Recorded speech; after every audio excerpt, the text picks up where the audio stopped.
കഴിഞ്ഞ ദിവസം മലയാളി പ്രേക്ഷകർ മുഴുവൻ ഞെട്ടിയത് ഒരു ഞെട്ടിക്കുന്ന വാർത്ത കേട്ടു തന്നെയാണ്. കോൺഫിഡന്റ് ഗ്രൂപ്പിന്റെ ചെയർമാനായ CJ റോയ് അന്തരിച്ചു എന്ന വാർത്ത. അദ്ദേഹം സ്വയമേ തന്റെ തോക്കുപയോഗിച്ച് ബാംഗ്ലൂരിലെ ഒരു ഓഫീസിൽ വെച്ച് സ്വയമേ ആത്മഹത്യ ചെയ്തു എന്ന വാർത്തയാണ് പുറത്തു വന്നത്. വാർത്ത കണ്ട മലയാളികൾ ആദ്യമൊന്ന് ആരും തന്നെ വിശ്വസിക്കാൻ സമയമെടുത്തു കാണും. കാരണം CJ റോയെ പോലുള്ള സമ്പന്നനും ഇത്രയുമധികം ആരാധകരുമുള്ള ഒരു മനുഷ്യൻ എന്തിന് ആത്മഹത്യ ചെയ്തു? ഇതൊരു വലിയൊരു ചോദ്യം തന്നെയാണ്. ആരും തന്നെ ആത്മഹത്യയാണെന്ന് വിശ്വസിക്കുന്നില്ല. അദ്ദേഹം ഇത്രയും വലിയൊരു കടുങ്കൈ ചെയ്യുമെന്ന് ആരും പ്രതീക്ഷിച്ചിട്ടുമില്ല. ഇപ്പോൾ അദ്ദേഹത്തിന്റെ മരണം വെറും ആത്മഹത്യയല്ല, കൊലപാതകമാണ് എന്ന് വാദിച്ച് രാഹുൽ ഈശ്വർ രംഗത്ത് വന്നിരിക്കുന്നു. കൊലപാതകം എന്ന് പറയുമ്പോൾ ഒരാൾ വെടിവെച്ചു കൊന്നു എന്നല്ല അർത്ഥം.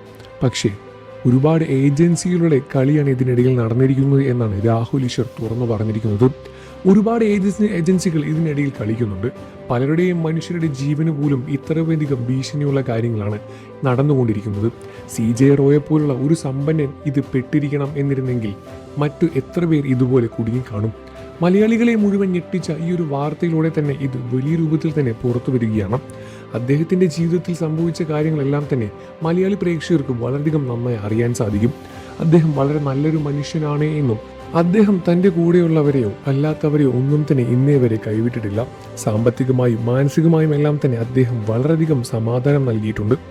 അദ്ദേഹത്തിന്റെ വിയോഗ വാർത്ത കേട്ട മലയാളികൾ എല്ലാവർക്കും വളരെയധികം സങ്കടം തന്നെയാണുള്ളത്. അതുമാത്രമല്ല, അദ്ദേഹം ഇതുപോലൊരു കടുങ്കൈ ചെയ്യുമെന്നും ആരും പ്രതീക്ഷിച്ചിരുന്നില്ല. ഇത്രയുമധികം സമ്പത്തും ഇത്രയുമധികം ആരാധകരും പ്രശസ്തിയുമുള്ള അയാൾ ആത്മഹത്യ ചെയ്യണം എന്നിരുന്നെങ്കിൽ എത്രമധികം മാനസികമായ സമ്മർദ്ദത്തിലൂടെ കടന്നുപോയിട്ടുണ്ടാകുമെന്ന് ചിന്തിച്ചാൽ മനസ്സിലാകുന്ന കാര്യം തന്നെയാണ്. അദ്ദേഹത്തിന്റെ മരണത്തിലെ ദുരൂഹതയെപ്പറ്റി ഇനിയും വാർത്തകൾ പുറത്തു വന്നുകൊണ്ടിരിക്കുകയാണ്. അദ്ദേഹം എന്തിനാണിത് ചെയ്തതോ എന്നും വ്യക്തമായ കാരണമോ എങ്ങനെയാണ് ചെയ്തത് എന്ന വ്യക്തമായ ഡീറ്റെയിൽസോ ഇന്നേ വരെ പുറത്തു വന്ന് മുഴുവനായി കിട്ടിയിട്ടില്ല എന്ന് തന്നെയാണ് സത്യം.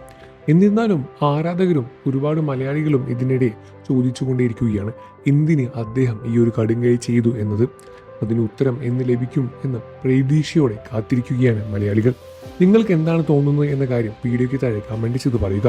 വാർത്തകളും വിശേഷവും എത്രയും പെട്ടെന്ന് അറിയാൻ നമ്മുടെ വീഡിയോ ഒന്ന് ലൈക്ക് ചെയ്ത് ചാനൽ സബ്സ്ക്രൈബ് ചെയ്ത് സപ്പോർട്ട് ചെയ്യണം ഫ്രണ്ട്സ്.